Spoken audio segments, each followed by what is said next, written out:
After this, Job opened his mouth and cursed the day of his birth. He said, "May the day of my birth perish, and the night that said a boy is conceived. That day, may it turn to darkness.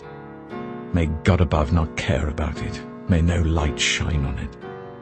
May gloom and utter darkness claim it once more. May a cloud settle over it. May blackness overwhelm it. That night, may thick darkness seize it. May it not be included among the days of the year, nor be entered in any of the months. May that night be barren. May no shout of joy be heard in it. May those who curse days curse that day. Those who are ready to rouse Leviathan, may its morning stars become dark. May it wait for daylight in vain and not see the first rays of dawn. For it did not shut the doors of the womb on me, to hide trouble from my eyes. Why did I not perish at birth and die as I came from the womb? Why were there knees to receive me and breasts that I might be nursed? For now I would be lying down in peace. I would be asleep and at rest with kings and rulers of the earth who built for themselves places now lying in ruins, with princes who had gold, who filled their houses with silver. Or why was I not hidden away in the ground like a stillborn child, like an infant who never saw the light of day? There the wicked cease from turmoil, and there the weary are at rest. Captives also enjoy their ease. They no longer hear the slave drivers shout.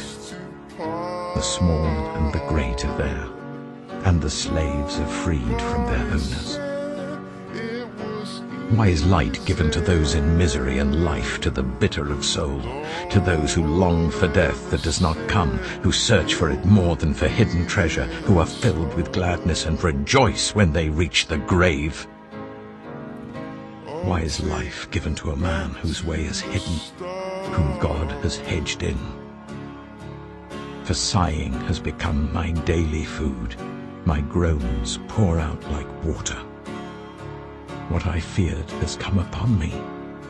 What I dreaded has happened to me. I have no peace, no quietness. I have no rest, but only turmoil. Again I looked, and saw all the oppression that was taking place under the sun. I saw the tears of the oppressed, and they have no comforter. Power was on the side of their oppressors, and they have no comforter.